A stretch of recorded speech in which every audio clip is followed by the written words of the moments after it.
Hey guys, welcome to the 13th episode of the Flag Nerds podcast. I'm Ivan, I'm Brittany.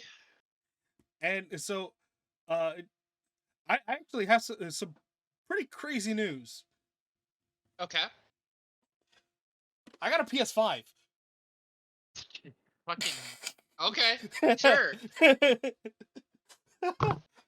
What what sparked this purchase? Well, for one, it wasn't me who bought it. My brother bought it. Sounds about right. Yeah, a couple of weeks ago, my brother just like one day decided to just disappear for like 3 days. Uh, uh, it, it, and I didn't realize this until like the day he came back. But he went to like Philly or whatever, Okay. and because the tax is lower over there, he decided, oh, let me see if I can get a PS5, a used PS5 for a little bit cheaper over there, and he ended up getting a, a disc edition Slim for 370. That's not bad at all. Yeah, that's crazy considering this is like $550. Yeah. For yeah, very true. Yeah,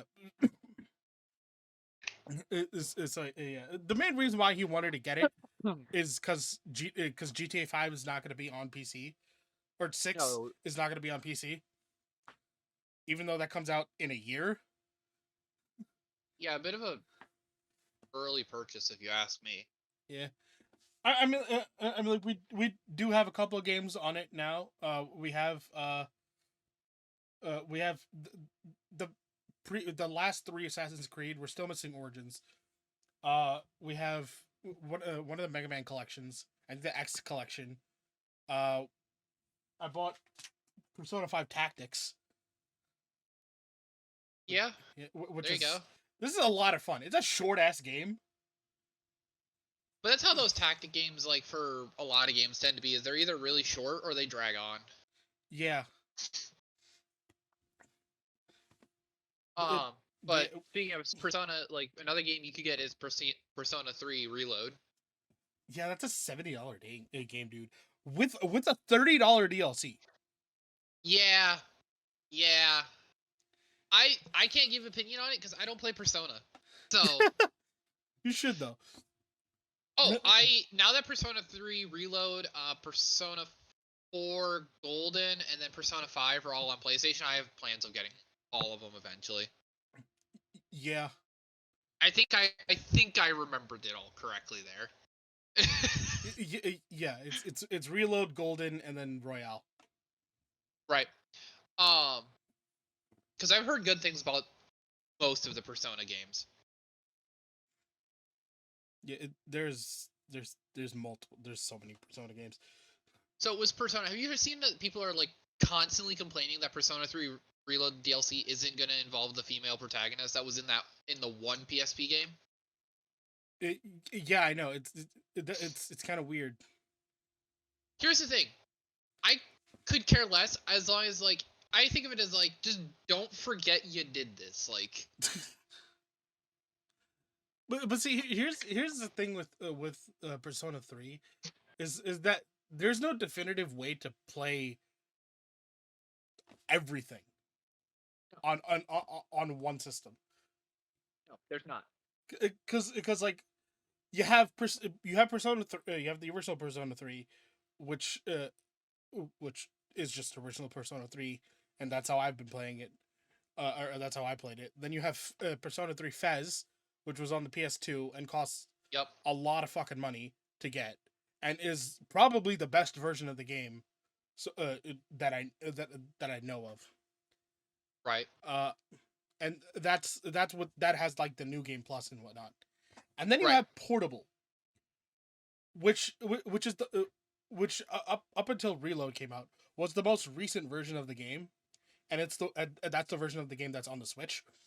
Uh, it has cut content in it, Yep. and then also it doesn't have a 3D world. It's all 2D. Yeah. Yeah, I was gonna say I remember people saying that was a really weird thing they changed with it. Yeah, it didn't really make much sense considering the fact that it's a fucking PS2 game. Yeah. But and then Reload. I'm not sure if it has the Fez content, but it has DLC. So I'm not sure if they might I be gotta look adding into the it. Fez content. Just Yeah, have to wait and see. Um, but it also sounds like this DLC is supposed to be like covering the series as a whole. Like it's not just Persona 3 or something. Like apparently it's going to cover like 4 stuff. So no, it has like cosmetics from 4 and 5. gotcha. Yeah, but not actual content from 4 and 5, because 4 and 5 take place Three, after 3. right? And the way we know that is because in Arena Ultimax we have Persona 3 characters just as adults. Right. Yeah. Um, Moving on but in from Persona, uh, there have been a lot of deaths recently. yeah, 3 very notable ones. Uh, the first one, Akira Toriyama, yep, and I don't watch Dragon Ball. I never did. Uh, but I've played Chrono Trigger. I played Dragon Quest. I played Dragon Ball Fighters. So like I'm familiar with a lot of Akira Toriyama's works. So it's just like, man, yeah. and And just the impact that this man has had on the world it as a whole. I was gonna say, like, this man directly influenced anime and how it grew. Yeah, pretty much. Like, you look at a lot of anime and you look at their creators, a lot of them were using Akira Toriyama. Wow, Akira Toriyama as like a mentor. Yeah, like it's very uh very prominent with certain shows, but Right. it's very subtle with a lot of shows, like Naruto, like Bleach, like One Piece. Like you can see some elements here and there, but it's not as prominent. One show where it is very prominent that it heavily takes from Akira Toriyama, specifically in the art style, is actually Seven Deadly Sins. Yes. Yeah. Definitely. Because like I remember watching it recently, and was like, why did these characters look like Dragon Quest characters? Right. Um. Yeah, and then we still have 2 other people we haven't even. But and I can't remember. Can't remember the names because I'm terrible at remembering shit. Yeah, The, there was one person who passed away like 2 days ago. He is like an OG Street Fighter player, Brawly Legs. okay. Yeah, he was a disabled player, Okay. and he was known for one, he was known for being a disabled player, and he was also known for like being a very big part of the FGC community. Right. And it really sucks that he passed away. Man, Yeah. it's rough to see. It is. It is. It's definitely always very hard to see when a big member of a community passes away. Yeah. And then the third death that I can mention right now, Rooster Teeth. Yeah. I saw that happen, and I'm just like, I'm not surprised. They had been making some pretty dumb business practice decisions and kind of were digging their grave. But it's not their fault that they went under, because No. they were still doing pretty well with a lot of their like podcast content, like with Face Jam, with the Rooster Teeth podcast, with Fuckface, with Always Open. Yeah, it was Warner Brothers that said no, you guys are done. Yeah, but honestly, I think Warner Brothers just didn't agree with their decision making on stuff and just decided to just take the most extreme decision. yeah, So it kind of leaves what's going to happen to Ruby up in the air. yeah, and A lot of people are pretty sure someone's just going to end up, either Warner Brothers themselves is going to pick up the story or someone else is. I'm really hoping they don't. It's an unfinished story. There's too much there for a company to just not want to just buy that and try and do their own thing. Yeah, but at the same time, it's just like I don't want them to give it to anybody else. If they can keep it in the same art style, in the direction the story's going, I could care less who's the one paying for it. Yeah, I mean, like if they allow like Carrie Shawcross and Miles Luna to like actually work on it rather than having somebody completely different work on the show, then maybe. But other than that, it's like I don't want them to give it to anybody else. I like right because dude, season 9 got me tripping.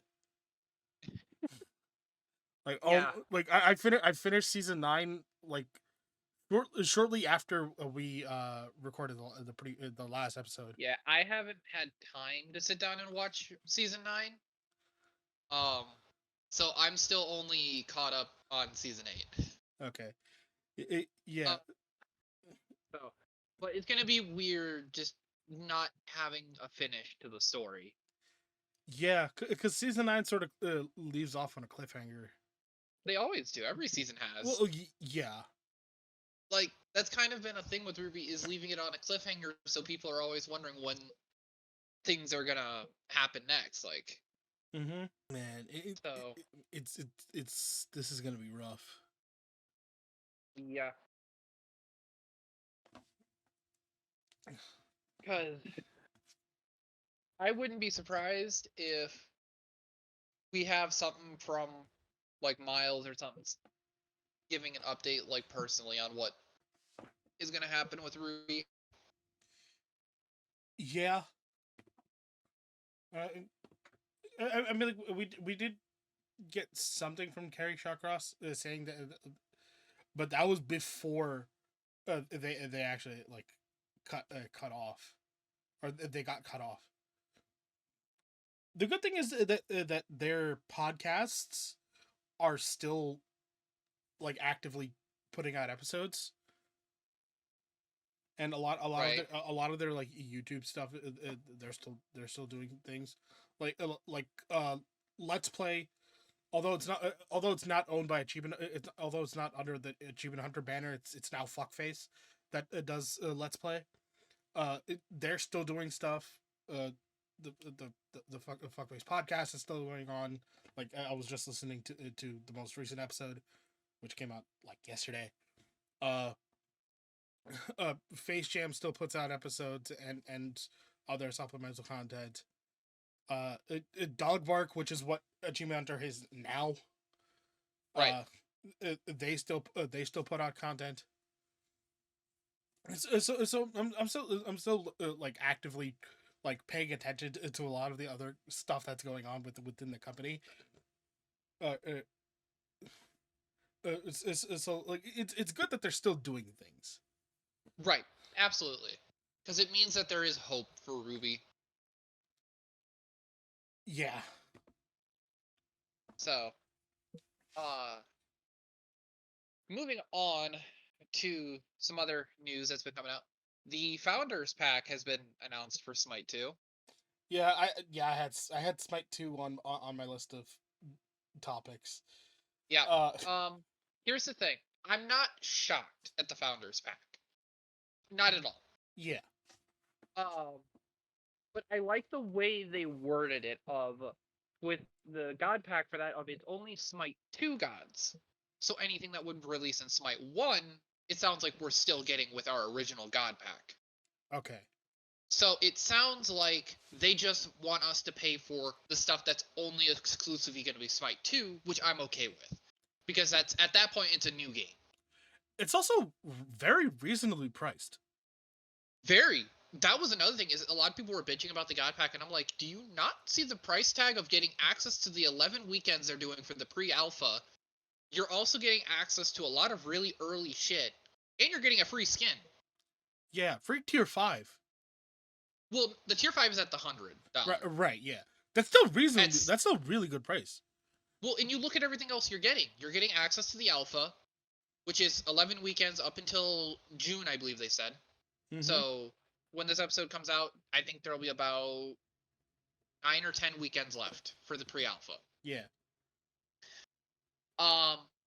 Also, if you even just get the $30, you're getting a Ymir Kako Demon skin, which looks really good. Yeah. Like, I'm seeing these skins they're making, and I'm like, I'm actually really excited to see the new skins. Mm-hmm. And it makes a lot of sense of why they're not bringing old skins. Is I'm looking at this Kako Demon skin, and I'm like, there's a lot of detail here. The other thing is the double legacy gems, which I still am. I'm not 100% happy with the legacy gems, but it's better than nothing. Yeah, I'm still confused as to how those things are working.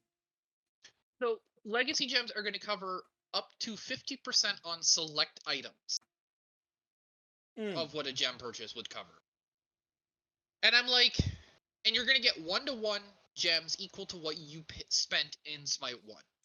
If you buy the Founders Pack, yeah, in its entirety. Damn. And I realized you and I have been playing the game for a very long time. Yeah, we've spent a lot of gems. It's at least like 60, maybe 100,000 gems. There are some people on Reddit who have said, I have spent over 1 million gems. And I kind of just sat there and I'm like, that's a lot of money. Yeah. But this game has also been out for well over a decade. Yeah, it's, I think 2012, I want to say. Yeah. But it's also running on Unreal Engine 3. Yeah. Which is a very old and buggy engine. Yeah. Which is why I'm fine with Smite 2 finally being announced and being like, hey, we're going to have to do a lot of stuff from scratch again, and you're not going to have everything, but this is a necessary evil, otherwise the game's eventually just going to implode on itself because of Unreal Engine 3. Yeah, I actually learned a lot about how the like some of the big differences between Unreal 5 and Unreal 3, and the biggest reasons as to why the fuck they can't just do that. they can't just like port over the content, and one of the biggest reasons is because of the way that particles work. Yeah, I was gonna say, doesn't Unreal Engine 3 handle particles very differently to 5? Yeah, and the resource that the PC resource that that Unreal 3 uses is completely different to what Unreal 5 uses, because Unreal 3 uses your RAM and your CPU in order to process particles. Right. Whereas Unreal 5 utilizes your graphics card. Right, and at that point they can't just port it, because then that just causes a whole lot of fuck shit. Yeah, you can't just port it because it uses something completely different. Right. That, and like Hi-Rez had said multiple times, there were some gods they straight up could not put in the game because they were gonna just break the system particle or effects wise, because if they want to make the gods feel like those characters, they want to make them be as crazy as they should be. Yeah, probably characters like Yemoja or like Persephone, all the run, characters with like big particle Huge effects. effects. Like, Mhm. yeah, even Zeus to a degree, I would argue. Yeah, but Zeus is a little bit easier. Well, it's a little easier for him because you can also, instead of using straight like particles, you can also use a little bit of like JPEGs and whatnot for some of his effects because they're big Yeah. enough. Mm-hmm. Yeah, is it a little lazy? Yeah, but you gotta cut corners with Unreal 3. Yeah. Like, you gotta find ways to make stuff work. Yeah. And speaking of Zeus, I don't know if you saw it, he's getting some reworks with Smite 2. Yes. Some of his abilities are did getting see. changed. I Yeah. think he's getting some reworks, like a whole bunch of gods from like in the beta back from Smite 1 are getting a bunch of their abilities reworked, and I'm like, I'm all for this. Because some of these gods feel old. They, another like major change that they're doing with Smite 2 is that they're completely changing the item system. Yes. It's like one relics are no longer a thing. That's going to be a weird change to get used to. No, I mean like for I guess for like League players, not really. Well, for players who've been so used to Smite relics being so necessary in fights, it's going to be weird not needing them anymore or not having them. Yeah, now they're sort of tied to like level up items. Yeah. And actives. Yeah, because I was going to say, like, a good example is if you're playing, say, an assassin and you're just playing arena, you're just using period beads and Aegis. Yeah. Like, that's been the joke of, oh, you don't know what relics to build, just go period bead Aegis. You can't go wrong. Yeah. Like, because you don't really start messing with the other relics until you know what your god can do and how to like min max at that point. Yeah, it's like you're not using Sunder as like the day one. Right. The other thing was I actually tried out last night. I did a match with the new goddess Newt. Newt. Yeah. Um, for once they released, they're going in a simple direction with Newt. Okay. She's a basic attack focused hunter. Oh. So we have another basic attack hunter, kind of to balance out Martichoris being an ability hunter. Yeah. And for people that don't know the difference between ability and basic attack, it's right there in the name. One focuses heavily on their basic attacks, and the other is focused heavily on their abilities. And it does change your build very dramatically. Yeah. Yeah. Because, like, a good example is, there's an item, I think it's Transcendence, that you want on ability hunters, because it just gives them a ton of power. Whereas with basic hunters, your basic attack hunters, you're building more like crit. Yeah. Crit and then executioner for a lot of defense reduction. It's kind of weird that they release a new god now. So they said they're still going to be releasing new gods and goddesses for Smite 1, even with the build up to Smite 2. Because here's the thing, they probably already have all of Newt's kit built into Smite 2. It's already probably ready to go. Probably, yeah. Like, I feel like a lot of this new stuff we're getting, they already have it ready for Smite 2. They're just having to make sure it'll run on Unreal 3. Yeah. Did you see that the new skins they just dropped here, like, within the last couple days? No, I haven't really been able to like load up Smite recently because there was like some easy anti-cheat hack that's been going on. Of course. Yeah. So they gave a new skin to Nuwa, to King Arthur, which has been a minute for him. They gave a really interesting skin to Chalk. Like, it doesn't look like Chalk. And there was a couple others. But the Nuwa skin is just them doing the demon succubus thing again that they do for all of the goddesses eventually. And King Arthur is an Oni Slayer. Like, he's interesting looking. So, yeah, and they have confirmed everything happening in year 11, so all of this year will be in Smite 2. Okay. So it's year 10 and back that we don't know if anything from there is getting transferred. So Another major Smite 2 change is specifically for items. They're completely changing the way that item trees work. that doesn't surprise me. And the way that they explain the way that they're doing it, I'm so glad they're doing this Okay. because it makes it so much simpler. Oh, they're simplifying it. Yeah. So it's like you start off with like one item, uh, or, Yeah. or like two items that are that's just like an axe or like a book, Right. or something like that, and then that builds into multiple different things. Okay. Yeah, and that's like your tier 2 item, and then those split off into different items. So basically, they're making the first purchase easier for you to be able to set up for your build. Yeah, Okay. That'll yeah. definitely be fun. Yeah, because I actually either this week or next week I'll be buying the Founders Pack to start playing the pre-alpha. Hmm. Because I probably won't. I still don't have a job. yeah, that definitely hurts. Um.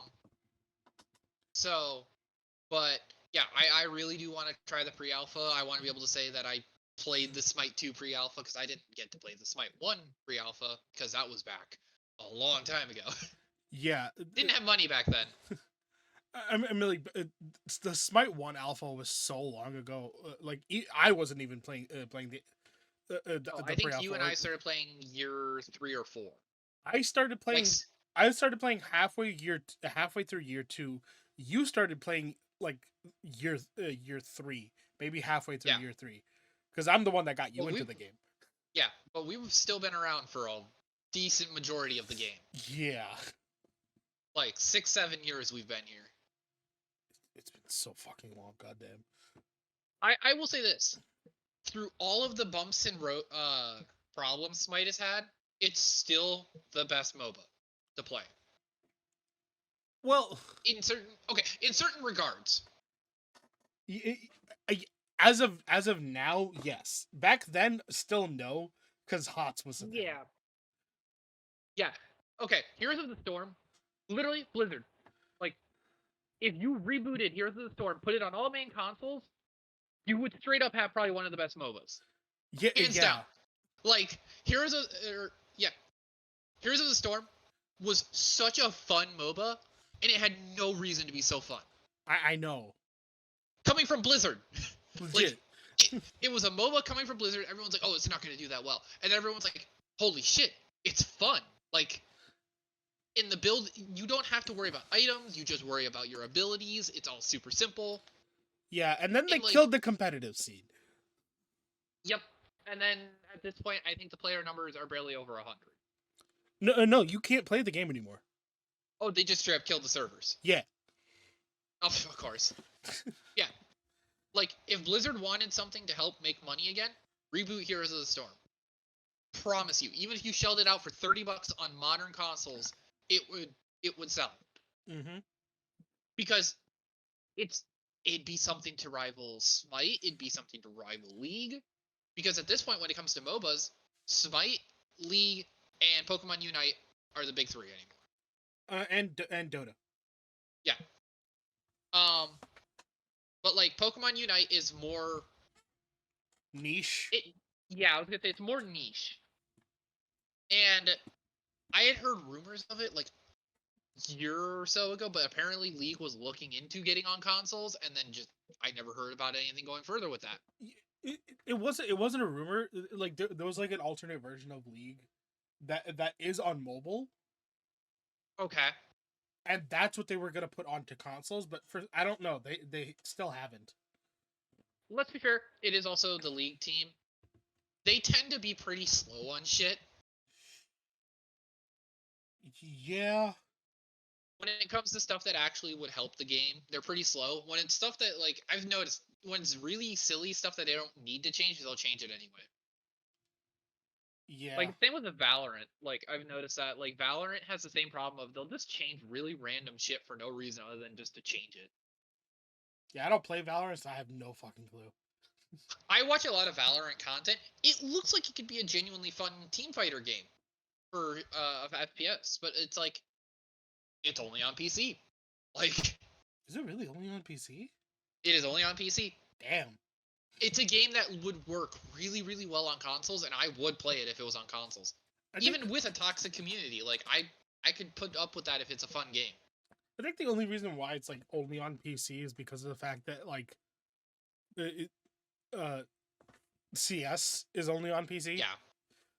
Specifically CS2, because original CS is also on other consoles. Like I have original CS for Xbox.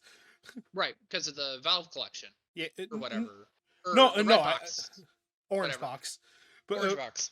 But no, like I have like just. Oh, the game itself. Yeah, in and of itself, I have. Yeah. Do we know if CS3 is going to be on everything? I don't think so. And is it just going to be on PC? Probably. It'll be a while before we get CS3. Yeah, because they kind of only just announced it. Like, hey, we're working on this. They've said that literally about every single third game in their for this series. They've never announced anything for Team Fortress. That's true.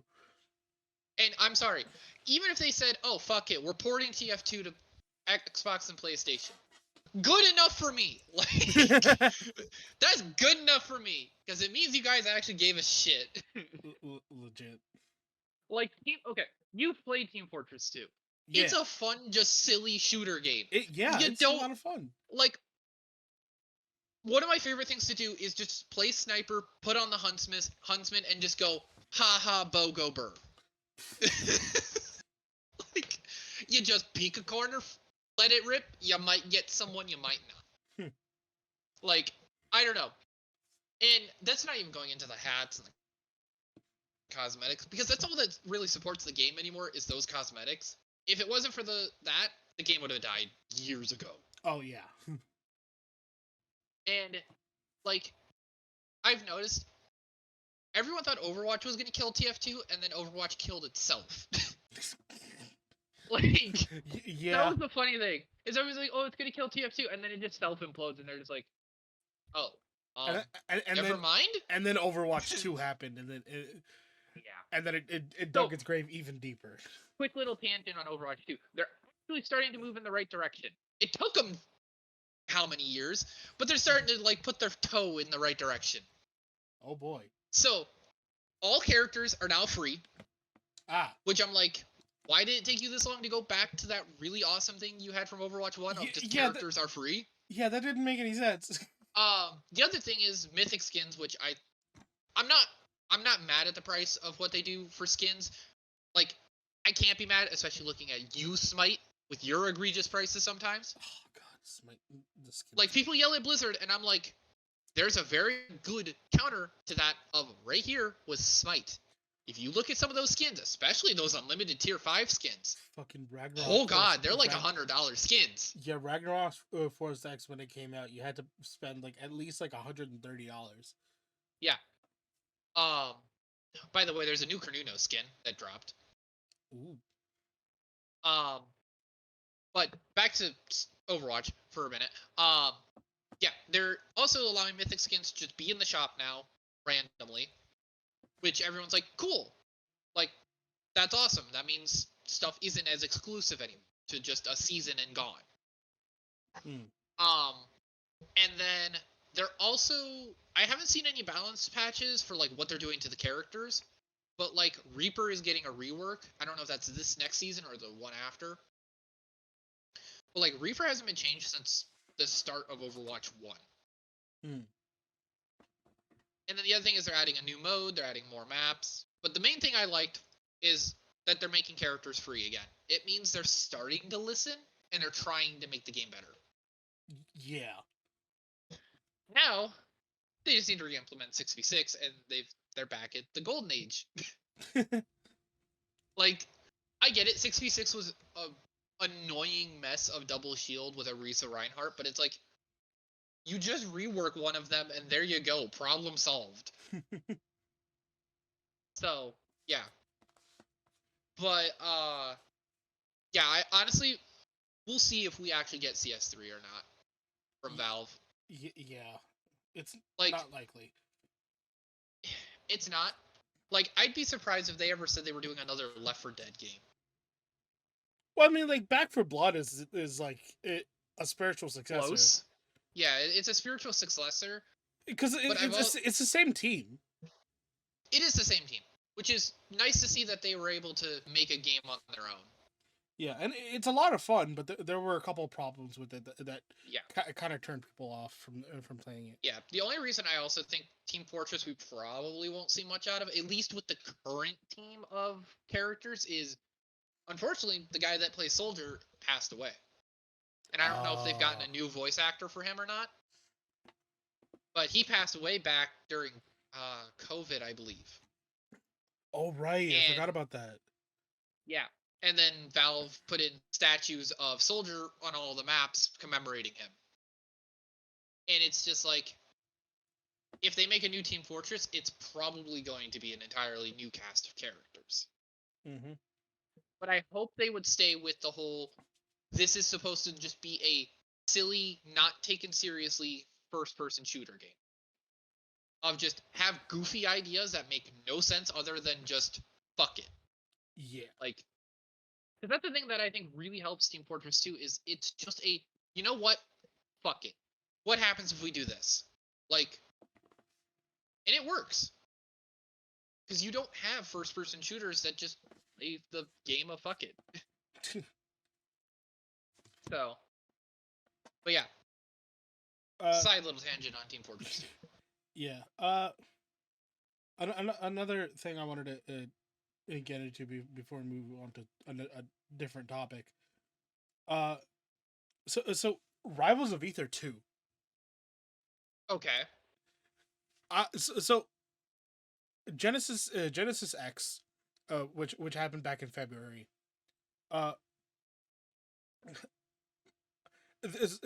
So the game's not out yet, but they had a tournament for Rivals 2, on the main stage, on Championship Sunday, and it had a couple of like top players from other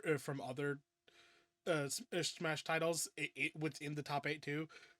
Right. Like Leffen was on it, and then Thunder's Reign, who's like probably one of like the best Project M players. He's like known for being like this crazy ass red DK. Right. Yeah. So I think I remember. Yeah.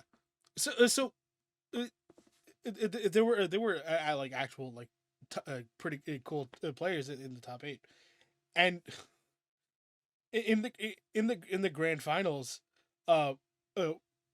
my favorite Rivals player MSB was in the grand finals, and he was like destroying people with Crag. And like there were a lot of Crags in the top 8, but the way that he played was different from the way that everybody else played, because Right. man, the stuff that I saw him do with Crag was just insane. And like so much so that his opponent was like turned back to Dan, who was on the commentary. He's like, "Yo, Dan, what the? That should be banned. He shouldn't be allowed to do that." Because something that Crag can do is like he can cargo throw. Oh God. Yeah, Crag can cargo, and it's hilarious. I love it. As a thing, because I remember you going off on the server being like really excited for Aether 2. Yeah, I still am.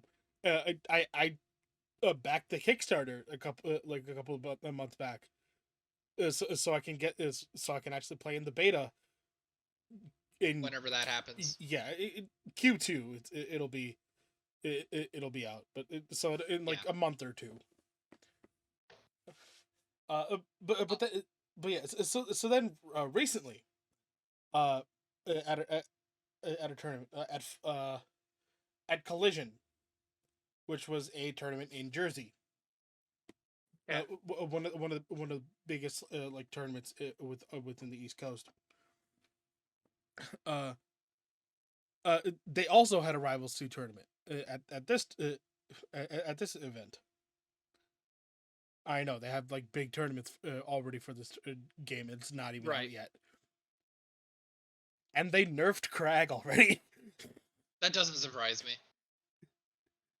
me. Like it's like it's like a lot of frame data stuff that I won't get into what exactly they changed.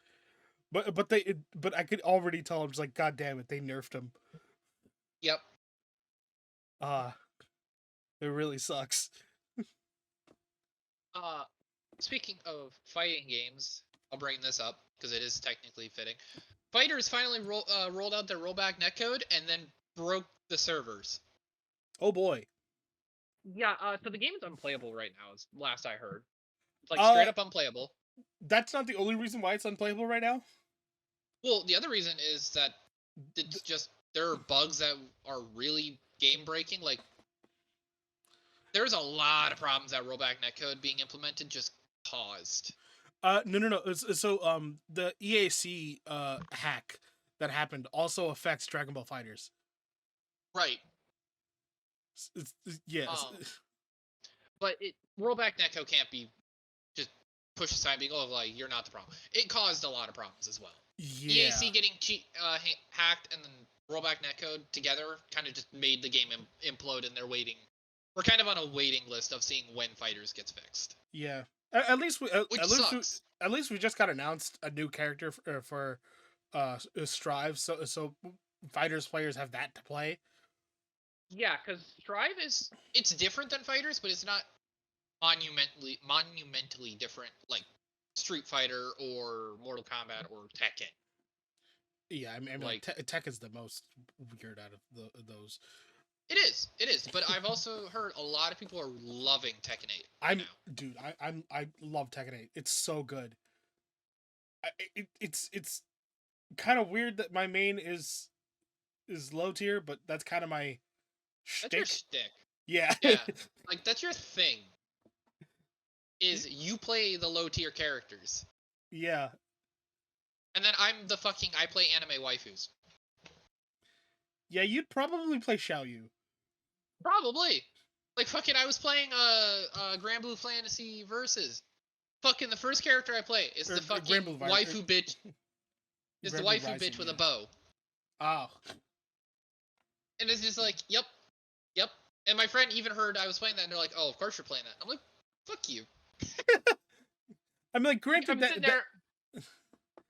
like, they're like, "Well, if the shoe fits," and I'm like, "Okay, one, you're not wrong, and two, I don't like what you're insinuating." Because I was thinking in the back of my head, I'm like, I hear Ivan saying the same shit. Yeah, I mean, like you played Noelle Vermillion, anime, who's basically anime waifu. Okay, you play in Cross-Tag. In Cross-Tag, I refused to play her because she was brain dead broken. She was just not fun. Okay. Because you could literally combo people to death with her because her strings were so long and fast that it just like she didn't feel fun. Yeah. But in what is it, Chrono Phantasma, she's so much fun. Yeah. And then I also played Mikoto. I played like there were a couple other female characters I played. Yeah. You play Cammy in Street Fighter. I also played Chun-Li. And Chun-Li. You Mortal Kombat. I played Katana, Jade. Yeah. And then you play Lucina and Robin in Smash. Yeah. And Corrin. I literally played like at least with Corrin and Robin, at least they're not these super basic Fire Emblem characters. They at least had some uniqueness to them, but Corrin less so than Robin. Yeah. Also, I play Pyrrha and Mithra. Also anime waifus. And we're not even going to my Final Fantasy characters that are my favorites, because that'll just dig my hole even deeper. Or the fact that in 14 I am a female character. But that's a little less in fact with that because that's a OC, that's an original character. So Yeah, I mean, like I play female characters in like most like. most people do in America. In Japan and other countries, that's where that starts becoming different. Yeah. Because in Japan, most people that play male characters are women, and it changes. It's funny, but yeah, going back to fighting games. Multiverses. Yeah, I thought that got it's coming back. Yeah, dude, I'm so excited for it to be coming back, because like It's honestly about time. yeah, I mean, like they hope, had to shut down their servers and like or pretty much remake the game.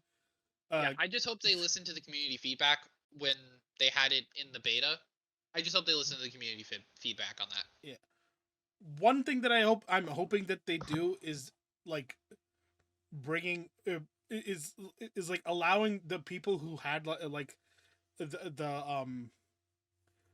uh, who actually like paid for stuff in the game, allow them to keep that shit. I think they said that nothing would be kept, but I don't know if they said if they'd compensate people for that. Yeah, because I will say that will come off pretty bad if they don't do anything. If people just lose their shit that they paid for. Yeah. Like even I paid for stuff. Like Yeah. I think I paid for a couple of skins and I think a couple of the few season passes they did. Yeah. Hell, not season battle passes, whatever. Multiverse is the whole reason why I own this controller. Yeah. So we'll see. Yeah, I like that in the trailers. Like a couple of the things that they showed off is that one, we're guaranteed Dexter's Laboratory characters, probably Dexter, and we're guaranteed at least one of the Powerpuffs. I'm hoping for Buttercup,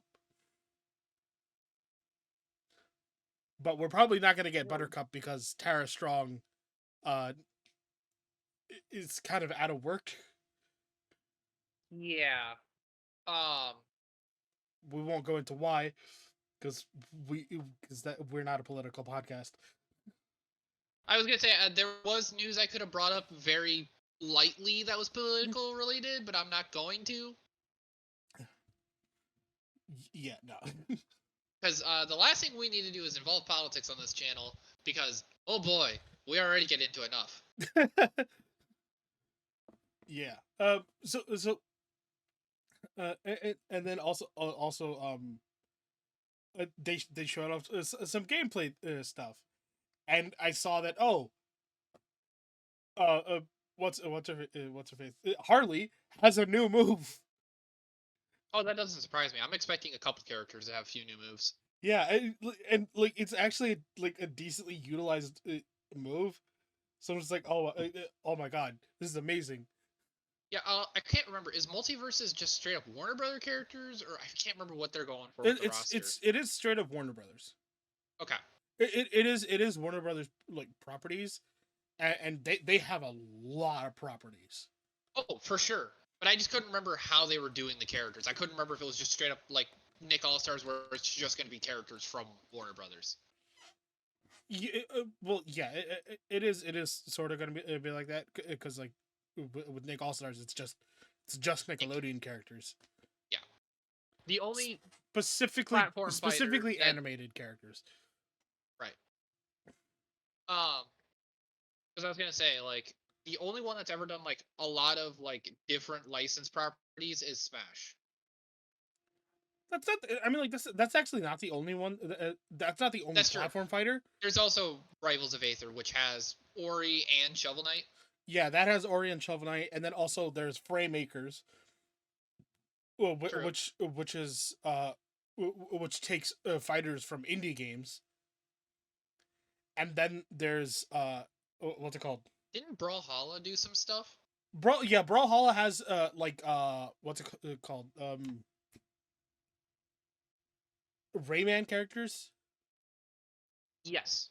it also has a couple. It also has skins of like third party things. Different light, yeah.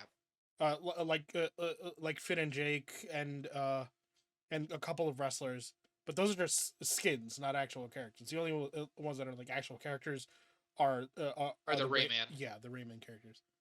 Uh, Slap City. That's There you go. Yeah. that's another one that's just taking characters from other indie games and making them into a platform Yeah. fighter. And then But and then it'll you be have fair- and then you have PlayStation All Stars Brawl. And which they haven't touched in forever. yeah, and Like a I'm new not surprised. PlayStation All Stars game would be interesting because they have a lot more properties now. Yeah, Because they could include Horizon Zero Dawn. They could Yeah, include yeah, Bloodborne they could- if they wanted to. They could include Kratos more. Like, yeah, they could do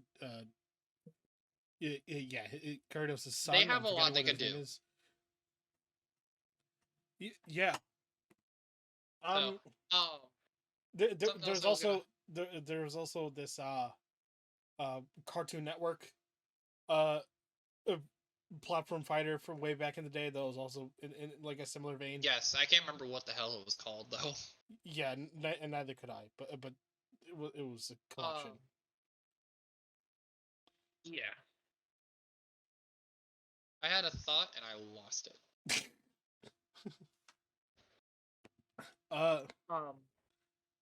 Okay, we're about at the hour mark, and I want to get into something that's probably going to take us a bit. Take a minute? Take us a bit to talk about. Okay, yeah, go ahead. The Anime Awards. Didn't watch it. Neither did I, but I saw what the nominations were. I saw what the winners were, and I'm pissed the fuck off. Oh lordy. 'Cause Let's get into it. JJK does not deserve every award that it got. I feel like it should have only gotten one, and that's being nice. Dude, you don't understand. JJK won like pretty much the entirety of this of the Anime Awards. It won Anime of the Year. It won Best Character Design. It won Best Cinematography. It won Best Opening Sequence and Best Ending Sequence, which really pisses me off. For opening sequence alone, I can think of 3 animes with better opening sequences. One of them is an old one with Full Metal Alchemist. That one has better opening sequences. No, Anime Awards are just for 2023. Right, but I'm still saying, even just like we were going through all of it, like there is still so many better. That are older. It won Best Director. It won Best Supporting Character, which I can understand. That I can understand. Right. But this is for animes released this year, correct? Yeah, this past year. Yeah. It won Best Action. It won Best Japanese VA performance. Best French. Best Portuguese. I feel like those are pretty niche ones. Yeah. I don't remember what all released last year for anime. I didn't keep up a whole lot with what dropped. I mean, like I was JJK. I was watching a couple of things here and there. Like I watched JJK. I watched Oshinoko. There's a couple more that I watched. But let me tell you what the nominees for Anime of the Year was. Okay. So there was JJK Season 2, Oshinoko, Bocchi the Rock, Chainsaw Man, Demon Slayer, and Vinland Saga. Okay. So already, my top 3, in my opinion, would be Demon Slayer is definitely up there. Mm-hmm. And that's personally. This is like on a personal level. Vinland Saga and Chainsaw Man for me. Those 3 animes are really, really, really good. Yeah. Out of the 6 compared to JJK for me. Out of the 6, I've only seen JJK and Oshinoko, and Oshinoko is fucking amazing. I love Oshinoko. I won't doubt that. So much, Well, then, so much so I that wasn't sure if Demon Slayer was in there or not. But for best opening um, scene, Demon Slayer. Demon Slayer has some really, really good anime. oh, Kickback was so. Oh no, that's Chainsaw Man. Still, that's still a really good one. Like, yeah, it's like. Like what you have Kickback, and then also for the Demon Slayer opening, you have Gurenge by Yeah. Lisa. Yeah, and also look at the fucking effects they do for Demon Slayer. Where can you find an anime that goes that hard on its effects? Yeah, and then also Like, Idol those are for yeah, Oshinoko. That's another crazy opening. yeah. Like, I won't say JJK is bad. It's not bad, but It's it very doesn't mid. deserve. Yeah, like Demon Slayer, I would say is mid. It's not amazing and it's not terrible, but it's not like. Yeah. So no, like, and especially because I think Demon Slayer is hand drawn. I think to a degree. Probably. I think most anime is to a degree, and then they add some computer stuff to it to help it out, but I don't remember. I mean, like most animes, I feel like are more digitally drawn, but They still probably. drawn. But yeah, like I love Oshinoko so much that I changed my phone wallpaper to the main character. Let's see. Right now, my phone wallpaper I can't show. Is my OC on 14. Okay. So. But yeah, JJK won anime of the year. I'm annoyed by that. I'm fine with Oshinoko not winning, but like the other four series 4 or is 5, just like yeah. come on. Yeah. Demon Slayer should have at least gotten either opening or ending scenes. Ending should have gone to Oshinoko. I mentioned that's fair. That's fair. I mentioned in the previous episode how much I fucking love the Oshinoko ending. You did, yes, you did.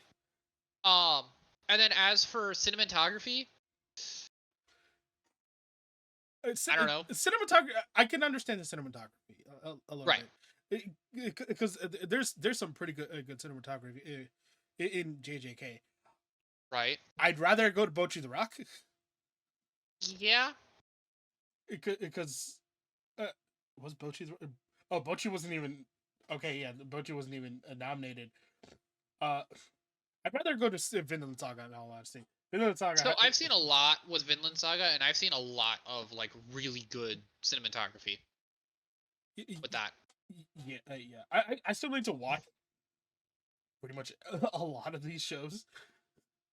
I need to finish watching Demon Slayer. Yeah. So yeah. Best original anime. That went to Buddy Daddies. Interesting name, but okay. It's essentially like these two spies are friends and they live together and one of them has a kid. Fair enough. Yeah. It's an interesting anime. I haven't seen it yet. All of the shows that are in best original anime out right now, I haven't seen. One of the animes on here that I'm just like, why the fuck is that even on here? For best original anime, is Mobile Suit Gundam, The Witch from Mercury. It's just like, what? Why is that on best original anime? Yeah. Why is that nominated? It doesn't make any fucking sense. Then. Birdie Wing Golf Girl Story. I did watch that. Watch a bit of that. It's okay. But Buddy Daddies I can understand. Right. At least Demon Slayer won best animation. Fair enough. Yeah, because it definitely deserves it. Mm-hmm. Like I was going on about, the animation in Demon Slayer is insane. Oh yeah. Best new series went to Chainsaw Man. I'm okay with that. I'm okay with that. I wanted it to go to Oshinoko, but that's just bias. Yeah, Chainsaw Man is a really, really good anime. Is it gruesome? Oh yeah. Oh yeah, definitely. But it's good. Best art direction also went to Demon Slayer. Yep, that makes sense. Best slice of life.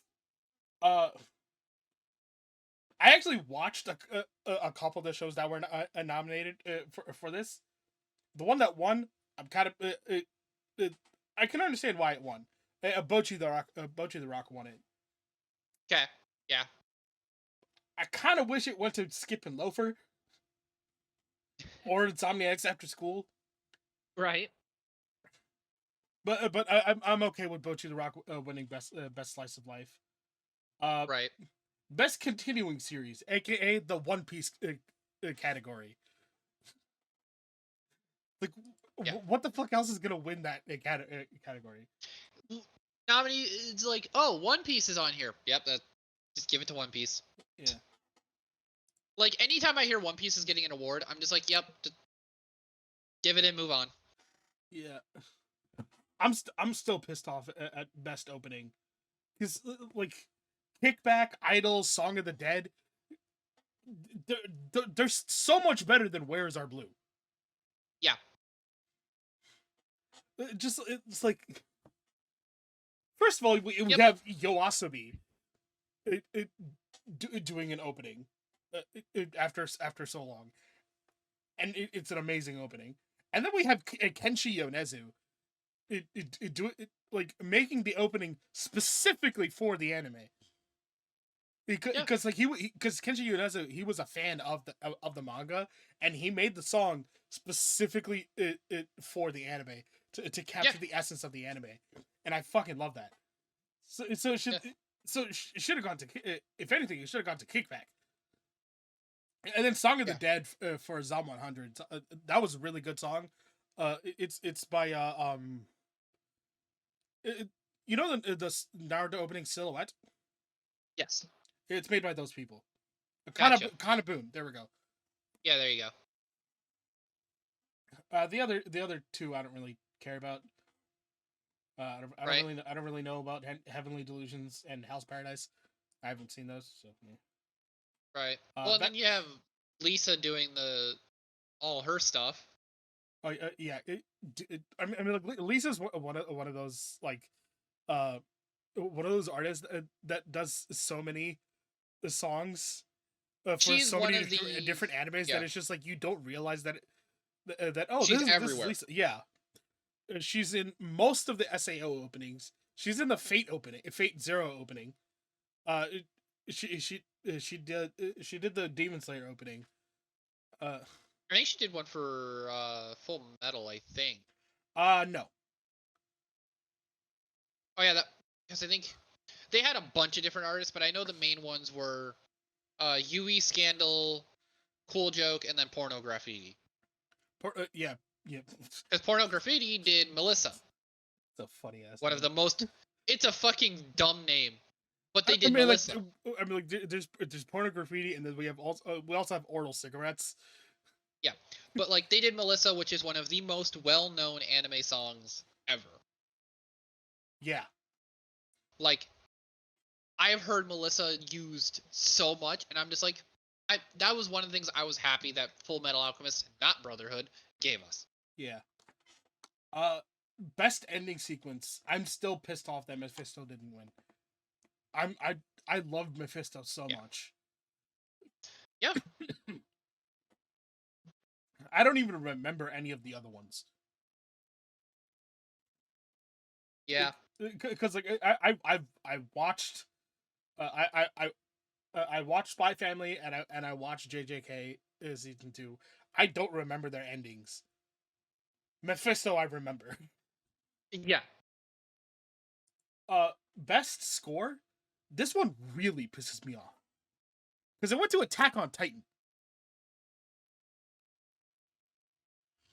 Why? I know. It's like we have Oshinoko, the Idol anime. Right. And then we have Bochi the Rock, the band anime. Why the fuck did best score go to Flesh Mechas? Yeah, like what the fuck? Like also, Attack on Titan is just whatever. Yeah, like the score is fine in Attack on Titan, but it's all just variations of the original opening. Yeah. Not very creative. Yeah, it's like how like a lot of the Smash Ultimate music, just the basic Smash Ultimate music is just derivative of of World of Light. it, I'm forgetting this star something, whatever the Smash Ultimate song title is. But yeah, it should have gone to Oshinoko. Yeah. Best film went to Suzume. I haven't seen Suzume. I don't think I saw any of the. Yeah, I haven't seen any of the movies that it came out. Oh, Kaguya-sama. I did watch Kaguya-sama, and I loved it. Wasn't there a Dragon Ball movie that dropped or film?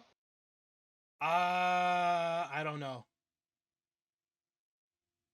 No, I think that was a couple years ago. Probably.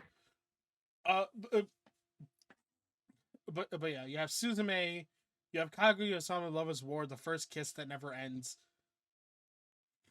That was a funny ass movie. I love Kaguya-sama. It's in my top 10. So Right.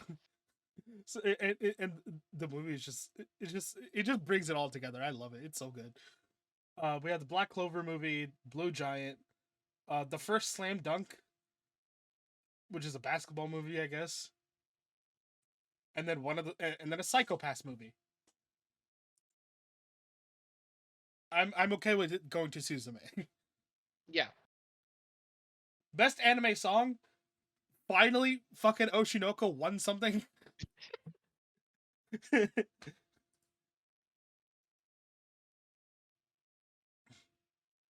I mean, like, the only like really uh, it, the only song that had any competition with Idol is Kickback, Right. and if that didn't win opening, it wasn't gonna win. It wasn't gonna win best anime song. Best director. I can understand why that went to JJK, Yeah. because the direction for JJK was actually pretty decent. Best main character, what for some reason went to Luffy. Sure. Okay. Who was even nominated for that? Luffy, Denji, Bouchi, Mob, Eren, and Thorfinn. I guess. That's a weird list. Eh, it's whatever. Right. Best supporting character. This category I can highly understand why that one why JJK won that category, because Satoru Gojo is just like the entire show. Yeah. It's There's a meme around Gojo. Like, yeah. For the must protect at all costs character, it went to Anya from Spy Family. I can agree with that one. Yeah. Uh, I mean, like, the only other like character that had any chance is like Pochita from Chainsaw Man, but Yep. But I mean, like, it's Anya. Yeah, I was gonna say it's Anya. Best action went to JJK. I can Okay. sort of understand, but I feel like that should have went to Demon Slayer. Yeah. That anime has kind of been regarded for its scenes of action and whatnot. Mm-hmm. Best comedy went to Spy Family. Makes sense. I like Spy Family. It should not have won best comedy. That's fair. It should have went to it should have went to Mash. Yeah. Cause Yeah. I love Mashal, and I also love Spy Family. Obviously, I laughed harder in Mashal than I did in Spy Family. I've seen some really stupid scenes from Mashal. Yeah, just the concept of what Mashal is. It just shows it just goes to show that should have won best comedy. Because it's literally just One Punch Man, but Harry Potter. Yeah. Like that's literally what the anime is, and it's fucking hilarious, the concept. And just by that, it should have won best comedy, but it went to Spy Family, which I'm okay with. I like Spy Family, so yeah. Best drama went to Attack on Titan. Yeah, that makes sense. Probably should have gone to Vinland Saga. In all honesty, I'm surprised Oshinoko's on the list, but I can understand why it's on the list. I would want it to win. I probably would have voted for it. One thing on here I'm kind of surprised by is My Happy Marriage. Why is that on here? Yeah. Fun fact about My Happy Marriage. You know Damien Haas from Smosh? Yes. He voices the main character. Or he voices the main lead. Male lead. Yeah.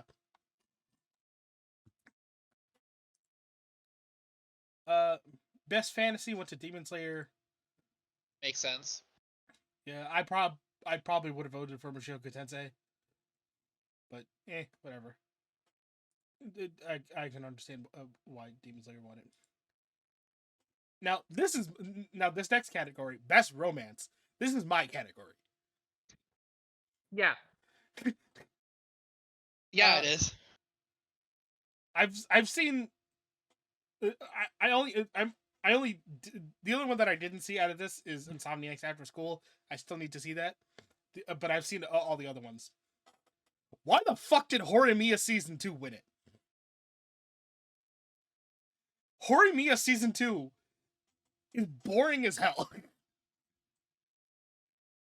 Because I love Horimiya. Horimiya Season 1 was such a good romance anime. It was so well written and well animated, and just like the story was really really wholesome and whatnot. Horimiya Season 2, The Missing Pieces, was literally just all filler. Well then. It was literally all the filler that got taken out of Season 1. They put into Season 2. They put that as Season 2. Why? I don't know. But that's what they did. So it's just like, why the fuck did that win Best Romance? If anything, it should have gone to Tomo-chan. Yeah, that's weird. Like Tomo-chan as a girl is such a good love story. And and then my love story with Yamada-kun. That one is also a really fucking good love story. It's a funny love story. And a funny thing about this one anime. So I was watching a video of like I like to watch certain videos just like recommending anime. Right. And in the video, the title was like top 10 anime top 10 romance anime where a popular girl falls in love with unpopular boy. It's not what happens in this anime. This was the first anime that showed up in the video, and that's not what happens. Weird. Because although the guy is a nerd, but he's more popular than the girl. That's funny. Yeah, because like he's a famous streamer and he's like really popular with the girls in his school, whereas the female lead, she gets dumped by her boyfriend, and is just a regular college student. Like she's not popular whatsoever. She's like a normal fucking person. So why the fuck was that show? Yeah. So why was that show even in that video? Either way, it's a good show. But yeah, it should not have gotten to this category should not have gone to Horimiya. it should have gone to Tomo-chan. Right. Best VA performance, Yuichi Nakamura. I think that's Itadori, who's the actual main character of JJK. Right. That I can understand. I watched both the dub and the sub for JJK. It's about accurate for both, and Okay. I liked it. So I like Yuichi Nakamura's performance. That's fair. For the English VA, it went to Denji's VA in Chainsaw Man. Ryan Colt Levy. Which, okay, that's fine. I'd rather it go to Johnny Young Bosch. But that's just my Power Rangers bias. Yeah, I was gonna say that's bias coming in there. Just a little bit. I mean, like he does a good performance, and he's been playing Ichigo since the early since the early 2000s. Yeah. So he's got the character down. Oh yeah. So it should have gone to him. Or Austin Tyndall. That should have got Austin Tyndall is actually also really good voice actor. He that was for Trigun. He voices I think the main character in Trigun. I don't know what the I don't know what the main character's name is. I think it is Trigun, but whatever. Yeah, I probably would have given it to Johnny Youngbot, but again, that's just my Power Rangers bias showing. Right. And for those who don't know, Johnny Young Bosch played the second Black Ranger in Mighty Morphin Power Rangers. Yep. The rest of this is irrelevant because it's just all either Chainsaw Man or JJK. Although the one for the Arabic performance is kind of weird. Because the one for best Arabic VA performance, went to Dr. Stone. Really random for Dr. Stone to show up there. Yeah. And here's the weird thing. It's the only thing it was nominated for. Again, really random. Sure. Because like I'm going through like all the other nominations and whatnot. It's just like Dr. Stone doesn't show up in any of them. Right. But why was it specifically for the Arabic voice actors that it shows up? It's just really fucking weird. I could not tell you.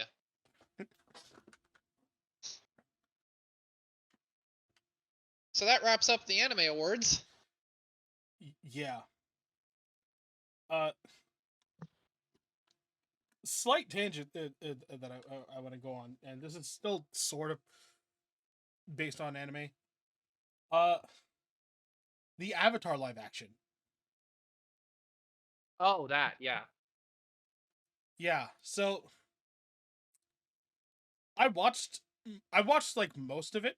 I still need to watch the last 3 episodes. Right. And I've actually been taking notes while watching the show. Of writing down like what's good, what's bad, and then also and then I'm also like giving it a out of 10 rating for each episode. Okay. And in all honesty, it doesn't deserve all the hate. Fair. Some of the hate I can understand because there are a lot of negative things about the show. Right.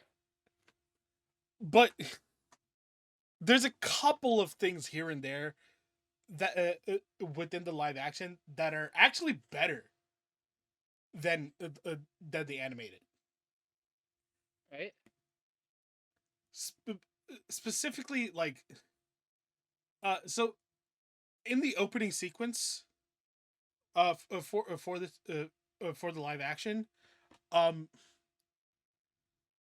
it actually goes back, before the 100-Year War, or like as the 100-Year War is about to start, and it explains like how, uh, uh Fire Lord Sozin was even able to like, destroy, all of the airbenders. Gotcha. And yeah, and it sort of also goes into Aang, like as he's like learning to be the Avatar. Gotcha. Or, well, not learning to be the Avatar, learning about the fact that he has to become the Avatar is what I mean. Right.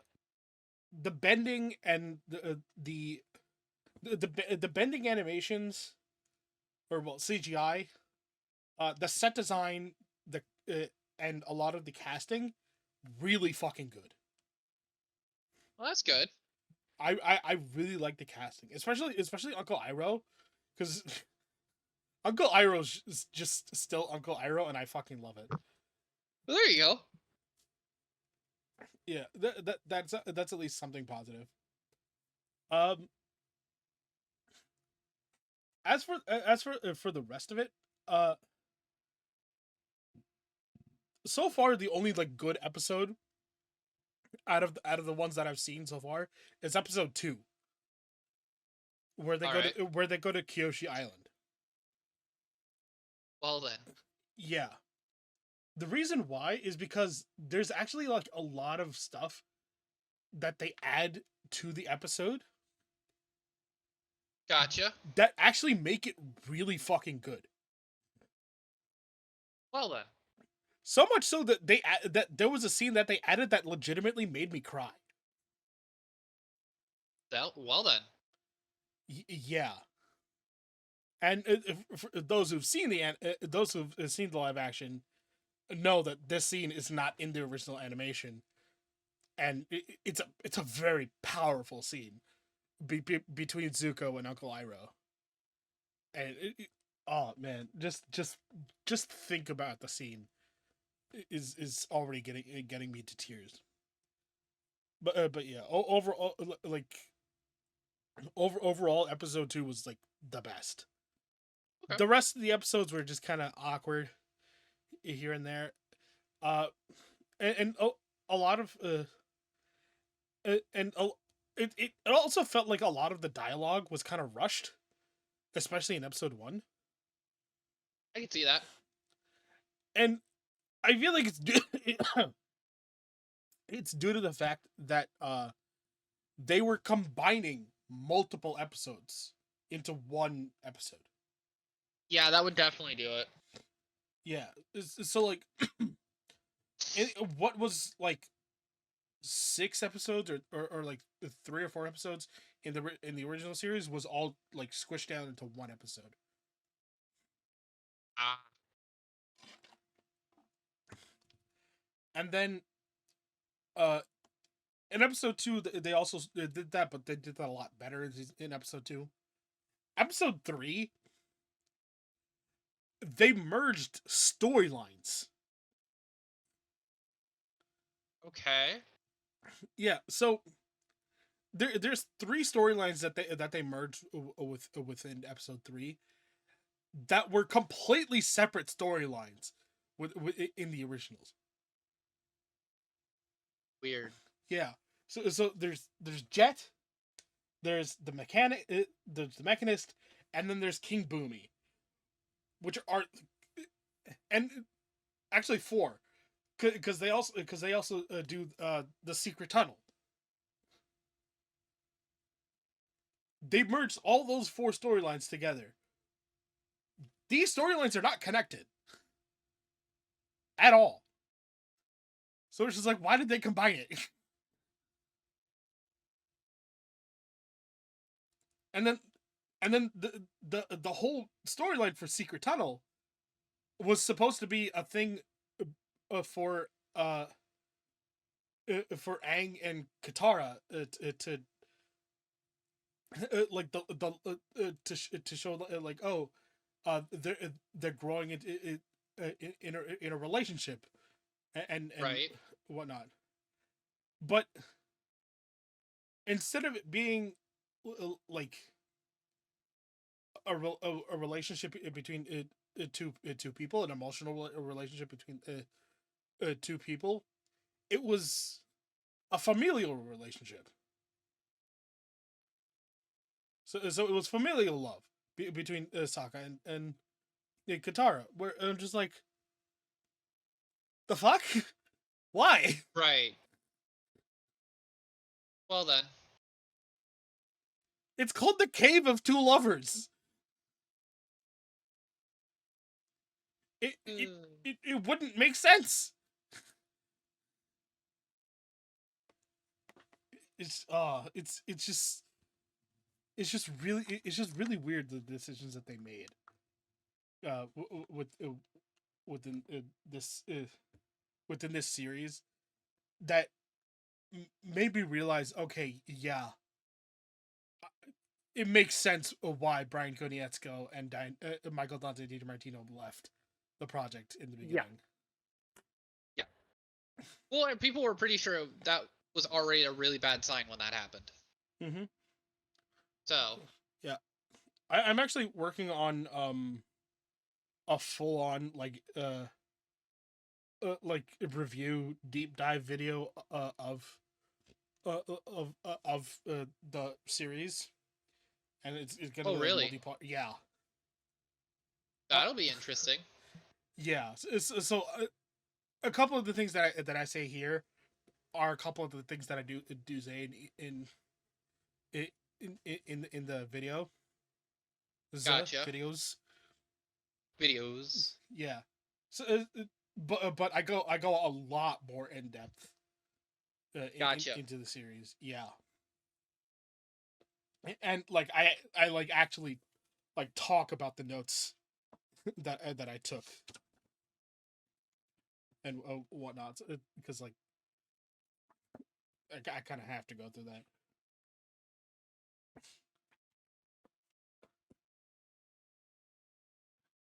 Yeah, I also talk about like the controversies behind some of the stuff within the show before the show came out, like specifically talking about like we're going for like a more Game of Thrones type of thing with it being a little bit more serious, and like, oh, we're taking away a lot of the sexism that Sokka had, Yeah. uh, which everybody was just like, what the fuck. I remember that. Yeah. Watching it now, I can understand what they were getting at. Right. They shouldn't have said those specific words, Yeah. but I understand what they were trying to say after Yeah. after watching it.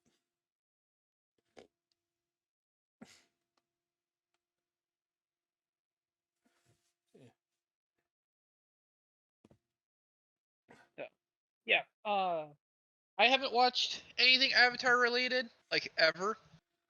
So You a lot of stuff for me just kind of goes hoof. you really should, because like, I've been told by a lot of people I need to watch Avatar. So, yeah. including yourself. Yes, including me. So, no, yeah, I know I need to get around to it at some point. But yeah, I'll get to it eventually, maybe. Yeah, it is my favorite show on from Nickelodeon, like hands down. I don't know if I could say my favorite show from Nick. I don't know. I'd have to actually think about it. Yeah, so much so that I actually have like actual uh like merch of the show. There you go. Yeah, like you can see like over here, I have Appa, Yeah. and Yeah. that's just a pop figure. I also have a plush. I think I've seen it before. Yeah, and then I have like this journal thing. But Right. this is actually a part of the what's it called? Oh fuck! Why am I forgetting what it's called? The TTRPG for Avatar. Gotcha. Yeah, I spent $250 on it. Ouch. This was at a time when I had money, so Fair enough. yeah. So I was able to like spend money. Right. But let's see. All right, On a yeah, we're getting on the hour 30 mark. probably a little long. No, yeah, about an hour and a half. Yeah, yeah. You're right. Yeah, if you want to wrap up, we can. That's your job. Fair enough. So, on that note, we talked about a lot today. We got talk about a lot of news that's happened, but it is getting to that time where we have to wrap up today's episode. So I will thank you all for watching. If you watched to this point, or even if you just listened, I'm Brittany, I'm Ivan. and we will catch you guys in the next episode. Bye. See ya.